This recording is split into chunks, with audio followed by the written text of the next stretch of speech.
Là, j'ai 18 ans. À partir de mes 19 ans, je peux être à la draft pour aller en NBA. C'est encore loin. J'ai encore plein de choses à faire. J'y pense, mais franchement, je reste vraiment concentré sur ce que j'ai à faire en ce moment. Genève, sincèrement, c'est vraiment ce qui m'a fait découvrir déjà tous les sports et qui m'ont aidé à devenir le sportif que je suis aujourd'hui. J'ai appris le basket ici. C'est ici où j'ai eu mes premiers entraînements. Aujourd'hui, on reçoit Clark Ritthauser. Clark, tu as 18 ans, tu es genevois et surtout, tu es joueur pro de basket. Alors moi, je t'ai présenté comme un joueur pro, mais en ce moment, dans la presse, il y a beaucoup de gens qui parlent de toi comme le nouveau prodige genevois du basket. Est-ce que ça te met un peu la pression, ce titre? Comment tu vis ce titre? Alors, ça met pas vraiment la pression, je trouve, c'est plutôt une preuve de, justement, de confiance des gens qui croient en moi. Mais oui, moi, je reste vraiment concentré, je prends pas vraiment la grosse tête. Je vois ce qu'on dit sur moi, ça me fait plaisir, ça m'aide à prendre confiance aussi. Mais moi, je reste concentré, ça met pas la pression en tout cas. Qui est-ce que tu admires comme joueur ou joueuse de basket? Alors quand j'étais un peu plus petit, mon père, il suivait les finales NBA. Donc je voyais un peu qui y avait et je pense celui qui m'a le plus impressionné, c'est Kevin Durant. Donc depuis 2018 à peu près, je regarde toutes ses vidéos. Donc je dirais lui. Et qu'est-ce que tu aimes particulièrement chez lui? Il y a un truc qui te fait rêver? Alors c'est qu'il est grand, il est plus grand que moi, mais oui, justement, il est long un peu comme moi, il shoot, il dribble et il est imbattable en 1 contre 1. Tu as commencé le basket tout petit, tu avais quel âge? Alors j'ai fait 1 an et demi, 2 ans, je pense, de basket quand j'avais 5-6 ans, je crois. Ah oui, ouais, tout petit. Oui, après le club, par contre, il a fermé, donc j'ai continué avec le foot, le tennis, que j'ai fait jusqu'à mes 11 ans. À un moment, j'ai arrêté le foot, même pour me consacrer uniquement au tennis, parce que ça devenait un peu sérieux. J'étais champion suisse en U10 quand j'étais plus petit. Puis après, j'ai arrêté, j'ai commencé le basket. J'ai vraiment apprécié et ça m'a emmené jusqu'ici. Donc tu aurais presque pu faire une carrière dans le tennis en fait. C'était le but au début. OK, et qu'est-ce qui t'a fait revenir vraiment au basket? En fait, au tennis, je m'énervais trop. Je m'énervais trop, donc ma mère, elle m'a dit: «On doit faire une pause». Ouais, J'ai fait une pause où j'avais pas de sport, en fait, et mes amis faisaient tous du basket. Je voulais jouer avec eux. Ma mère, elle m'a dit qu'elle voulait pas que je commence un sport juste pour mes amis et que c'était vraiment juste pour moi. Donc au début, je me souviens, j'avais dit: «Non», du coup, je fais pas. J'ai réfléchi un peu, je me suis dit: «Bon, OK, on va essayer». Voilà le résultat, c'est pas mal. ouais, heureusement, enfin tu as fait le bon choix. Tu as été formé à Champel et puis après tu es allé au Verrier-Salève Basket Club. Qu'est-ce que Genève a apporté aux basketteurs que tu es aujourd'hui?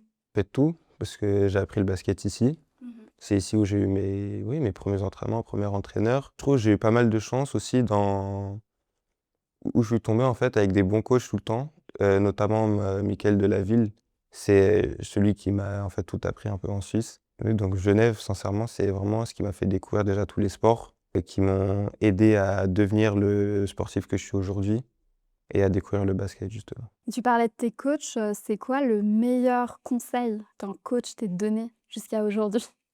Le meilleur conseil, alors il y en a eu plusieurs et en fait, c'est déjà de ne pas avoir peur d'essayer sur le terrain. Après, il faut savoir, quand même, savoir ce qu'on fait un minimum, mais ne pas avoir peur d'essayer. Et mon coach à Chalon, en pro, il me dit tout le temps que quand je joue avec des personnes plus âgées ou plus fortes, je dois arrêter de m'excuser d'être là, en fait, d'être trop timide et de faire comme si je jouais justement avec des gens de mon niveau. Et oui, que ça m'aide après à prendre confiance et pas avoir peur de jouer, en fait.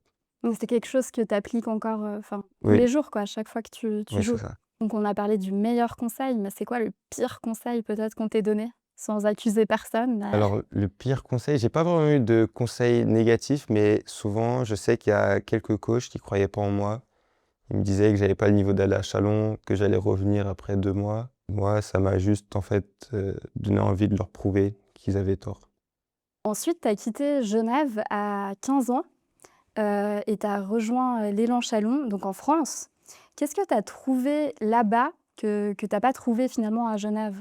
Alors je pense, l'encadrement autour du basketteur est quand même un peu plus développé en France. Les coachs connaissent mieux les bases du basket, ils arrivent mieux à les enseigner, en fait.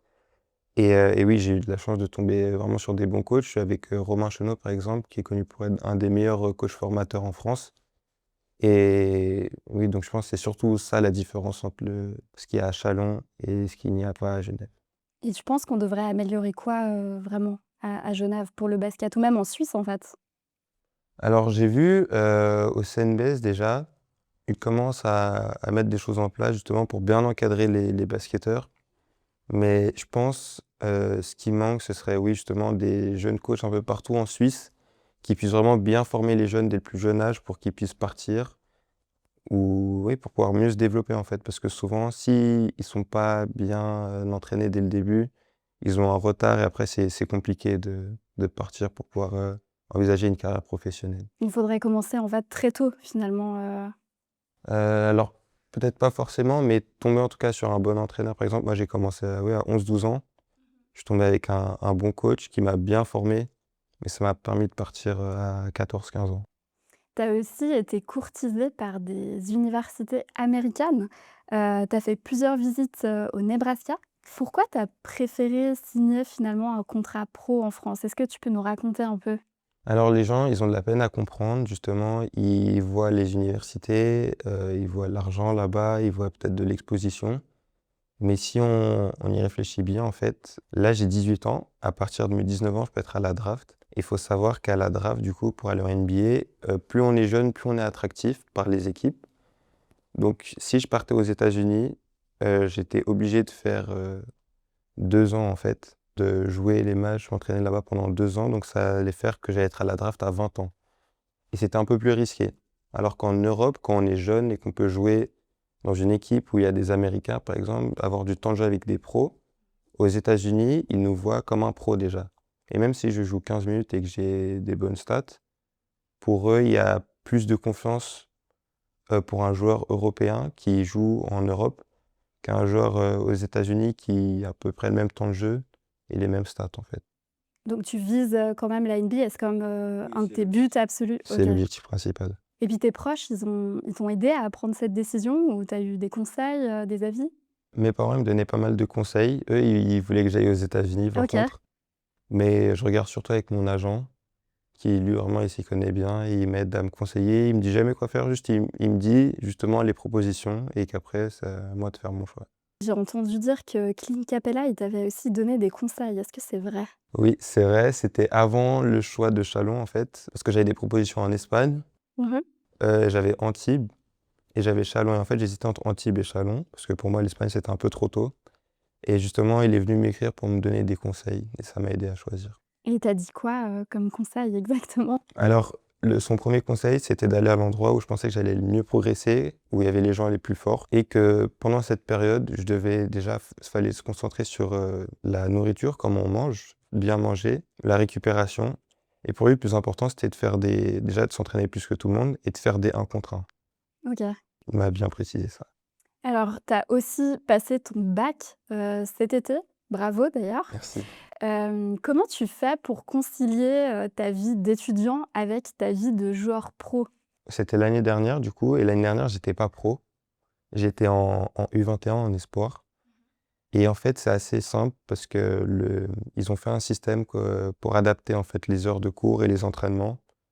Donc, faut juste suivre en fait. Il y a pas grand-chose à faire. Donc pour toi, c'est pas trop compliqué? Non, c'est assez simple. Et on a les heures pour réviser, on a le temps. Faut vraiment juste suivre le système en fait. Et quand tu compares ta vie avec celle peut-être de tes amis, bah, qui sont pas forcément basketteurs, qu'est-ce que tu en penses? Moi, je suis content en tout cas. Après, c'est vrai que des fois, quand on est fatigué, on voit qu'eux, ils ont fini leur journée, ils peuvent rentrer chez eux. Des fois, on les envie un peu. Mais si on sait pourquoi on est là, ça nous dérange pas. Qu'est-ce qu'on ignore sur le quotidien d'un basketteur? Si je te suis pendant une semaine, dans ta vie, est-ce qu'il y a un truc qui va me surprendre ou que j'aurais pas imaginé? Alors, je pense, on le voit surtout dans les sacrifices en fait que les gens ils voient pas forcément. C'est-à-dire que là, moi, je suis à Châlons, je suis loin de ma famille. C'est un choix pour un objectif, moi ça me va, mais on ne sait pas si tout le monde est capable de le faire.